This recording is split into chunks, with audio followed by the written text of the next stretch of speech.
В 1932 году в Советском Союзе начался выпуск первых телевизоров. Его анонсировала заметка в газете «Правда», где подробно рассказали о технической новинке – телевизоре Б2. Он был черно-белым и без звукового сопровождения. На крохотном экране размером со спичечный коробок, благодаря встроенной в корпус лупе, изображение размером 16 на 12 миллиметров увеличивалось до вменяемых 3 на 4 сантиметра. Зритель мог увидеть не отличавшуюся, впрочем, высокой четкостью картинку частотой 12,5 кадров в секунду.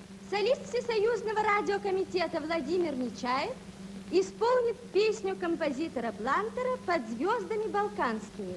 Б2 был поистине телевизором для индивидуального пользования. Из-за минимальных размеров экрана смотреть его мог только один человек. Пробная партия телевизионных первенцев была признана удачной. С Б2 советские инженеры и начали эволюцию телевизионных приемников. По-настоящему массовым телевизор стал после 1949 года, когда появилась первая модель для семейного просмотра – легендарный КВН-49. Название состояло из заглавных букв фамилий создателей аппарата – Кенигсон, Варшавский, Николаевский. В народе же название этого прибора расшифровывали так: «Купил, включил, не работает». Уж очень часто были его поломки. Именно на его маленьком экране, всего 10 на 14 сантиметров, и увидели барнаульцы первые программы своей собственной студии телевидения, чьи эфиры начались в феврале 1956 года. КВН стоил 1200 рублей. Те же, кто был побогаче, покупали телевизор-экран. Отдавая за него 1600 рублей, зрители получали возможность смотреть телевидение высокой точности. Мама с дерева сорвет туфельки, сапожки, новые колошки. Папа по саду пойдет, папа с дерева сорвет Маши, камаши, зинки, ботинки, нинки, чулки. У него было уже два динамика, то есть более объемное звуковое сопровождение, больше экран. Считайте, у него в 2 раза больше экран, чем у КВН. Ну и встроенный радиоприемник, то есть это его отличало. По надежности я не могу особо сказать, надежнее он был или ненадежный, то есть поломки у них примерно одинаковые были. Черно-белый ламповый телевизор-экран выпускал Московский телевизионный завод. Это была усовершенствованная версия телеприемника «Север».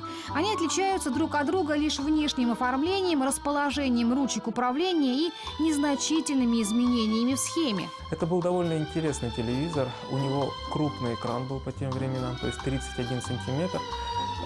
У телевизора был встроенный радиоприемник, принимающий в УКВ-диапазоне, и телевизор мог принимать уже 3 телевизионные программы. Плюс ко всему к этому телевизору можно было подключать проигрыватель, использовать его в качестве усилителя. Впрочем, экран недолго оставался желанной новинкой и образцом полета технической мысли советских инженеров. Уже в 1957 году он уступил место телевизорам «Рубин» и «Стар» с невиданным до той поры экраном в 35 сантиметров. За 3 года Московский телевизионный завод успел выпустить всего 50 тысяч телевизоров под маркой «Экран». Запущенная программа утилизации призывала зрителей с легкостью избавляться от устаревшей телетехники. Именно поэтому сегодня в нашей стране уцелело не более десятка когда-то модных экранов, как напоминание нам, что когда-то телевидение было теплым и ламповым во всех смыслах. Евгения Панина, Алексей Сазонов, Алексей Леоненко. Россия-24.